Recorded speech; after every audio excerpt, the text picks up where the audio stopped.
President William Ruto's cabinet secretary Aden Duale has decided to blast former President Uhuru Kenyatta after he urged the Gen Z to fight for their own rights. Let us listen to him speaking before we proceed. But it is very unfortunate if we, the leaders, current and former, if we set the stage where we tell the young people of our nation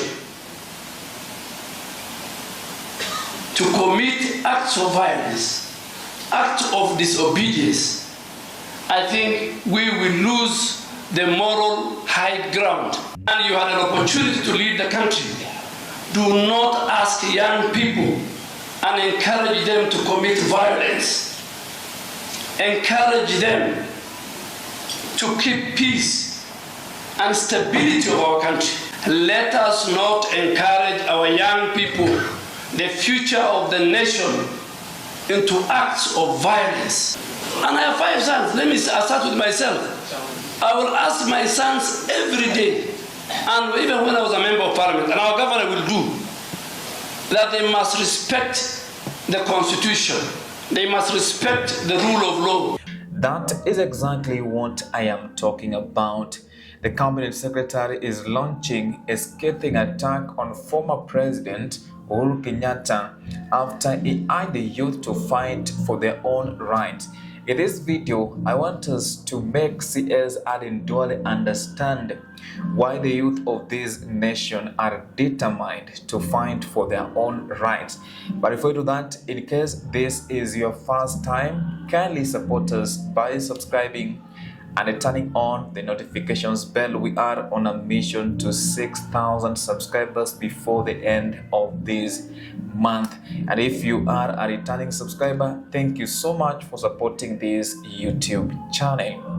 Now, the first reason that CS Aden Duale must understand, the youth of this nation are determined to fight for a better economy.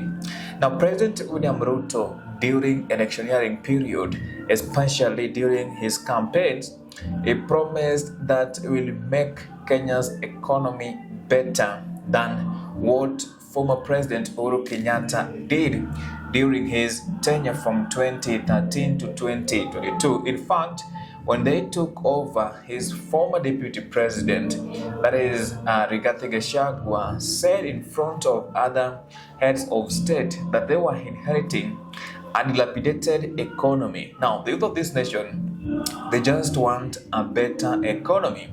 They don't want to fight the government. If the government can create job opportunities where they can make a living, then they're just okay. In fact, they're just reminding President William Samoei Arap Ruto on some of the promises he made during electioneering period. So CS Aden Duale must be in a position to understand that the former head of state is just urging them that, you know what, don't sit down, make noise, make President William Ruto understand that the economy is not doing well. Number 2, the CS must understand that the youth of this nation are determined to amplify some of the issues like abductions in the Republic of Kenya.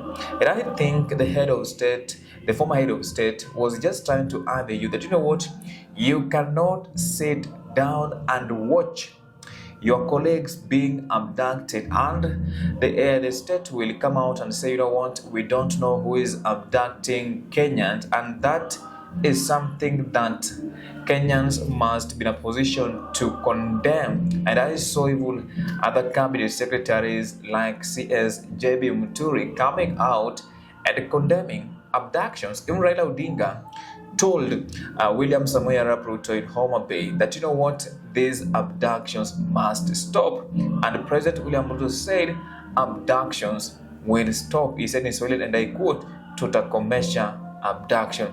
That is what he said in Homa Bay. Now, CS Aden Duale must also understand that the youth of this nation are also fighting corruption. And corruption is something that is killing this nation in terms of development. We can't make one step forward because of corruption. Now, we are electing corrupt leaders. What do we expect? We expect results that are imitating corruption. That is what we have to do. And the head of state at one point said that, you know what, is going to fight corruption in all levels of government, and also the three arms of government. So we have the judiciary, the executive, and the legislature. So what happened to that fight? That is what the former head of state Uhuru Kenyatta was trying to argue, that, you know what, fight for your own rights. It is their right to fight corruption in the Republic of Kenya. Then lastly, he was trying to aid them, to remind the head of state, you know what, fake promises is not important, because they were promised so many things. The jobs, they were promised that all certain projects will be completed at a certain time, and those projects have not been completed. So I don't see anything wrong if the former head of state is urging the youth to fight for their own rights. Anyway guys, that is just my opinion. In case you have any counter opinion, feel free to share in the comment section, and I will be reading your feedback. Now, I promised at the end of my videos to carry out civic education. This is what you need to do. You need to register as a voter as soon as possible. And the beauty of being a registered voter is that you can participate in two types of elections: one, by elections; two, general elections. Then lastly, you need to demonetize politics. That is why we end up with the leaders who don't respect public funds. They will always steal. Bye for now. I will see you in the next video.